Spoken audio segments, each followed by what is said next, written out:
Let me just start the story with the fact that I am a good person. Good people can make mistakes, but they are still good people. It doesn't matter if the entire world thinks that I am evil, I am still a good person. During the day, I am General Administrator of the River City Vanguard. My job is to make sure that all of the Vanguard in the city have enough resources, funding, and personnel. In fact, I am the highest ranking member of the Vanguard who doesn't go into the field in River City. I still take the oath of the Vanguard, and I have never violated that oath.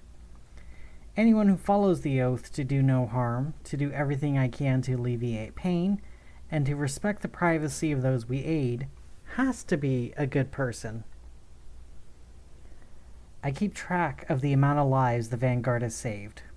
About 40,000 lives just this year.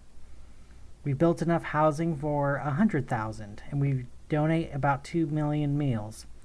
So odds are that my work with the Vanguard has saved even more lives. They're just harder to prove. But that doesn't mean that they aren't real, and it doesn't mean the work I do isn't good. I have a husband at home who does anything that I ask of him. The house is always spotless. Any favor I ask him is done quickly. He never cheats on me, and he always has a meal ready for me when I get home. Sam is a handsome man, and he has remained handsome all of these years, seemingly getting more handsome with time. The gold in his smile, the silver on his fingers, and the purple on his clothes show that he is important. Every time he is in public with me, people stare at us, wondering why someone as important as him would ever marry someone like me. He makes me happy in every way that matters, and I try to make him happy too. I wouldn't be a good person if I didn't at least try. My friends often tell me that a relationship involves compromises, doing things you may not like but your partner does, learning what your boyfriend likes, or finding a good gift for him. I don't have that issue. Not with Sam. He only likes the things I likes. He only cares about making me happy. And he's never too much. He never has a bad day. He never yells at me. He never lets anyone harm me. And he's always patient. Even if I need a vacation, I know that I can come back home after months on vacation, and he will be waiting for me at home. His embrace just as warm, his kiss just as sweet, and his words just as kind. No neediness behind his embrace, no embarrassing questions. Whether I am gone for an hour or for a month, his reaction is always the same. He's always warming my bed.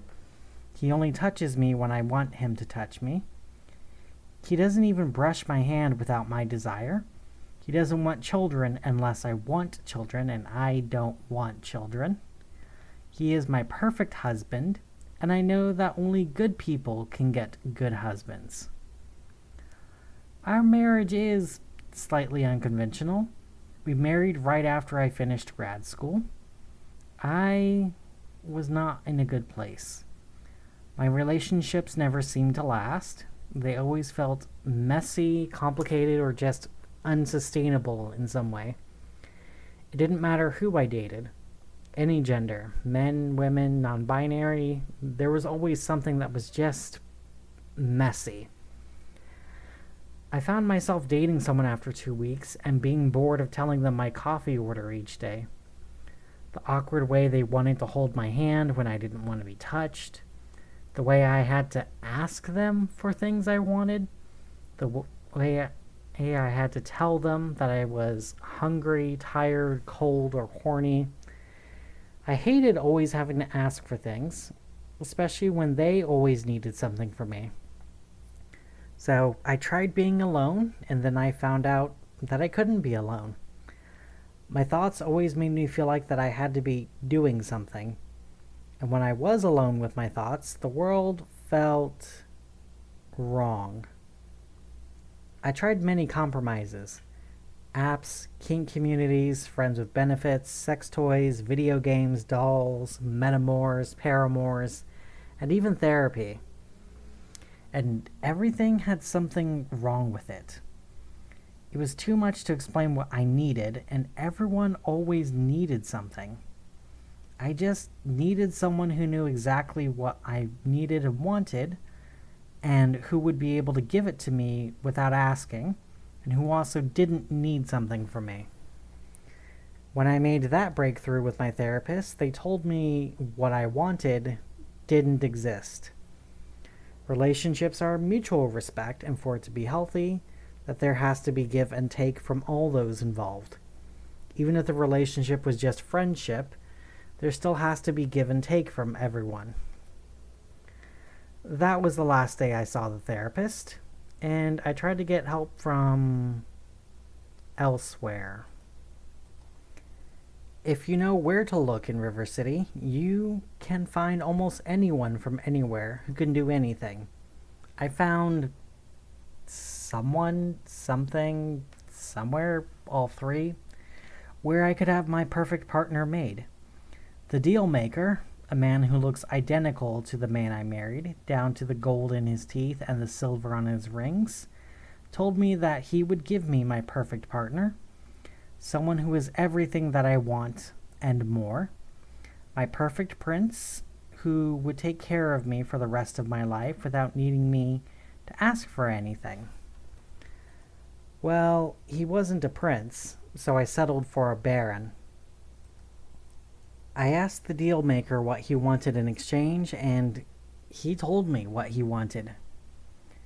During the day, I would live my life however I want, with my husband and my perfect life in the vanguard.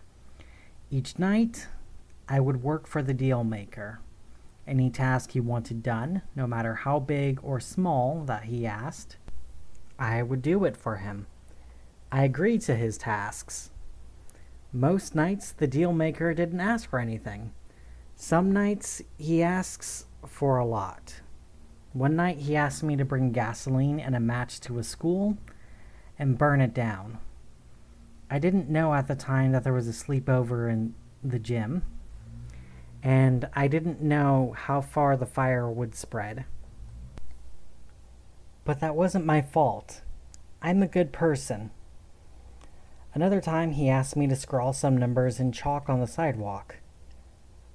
I don't like thinking about what happened after.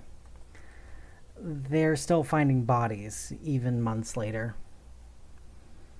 Other times, he asks me to do tasks that change the vanguard a little.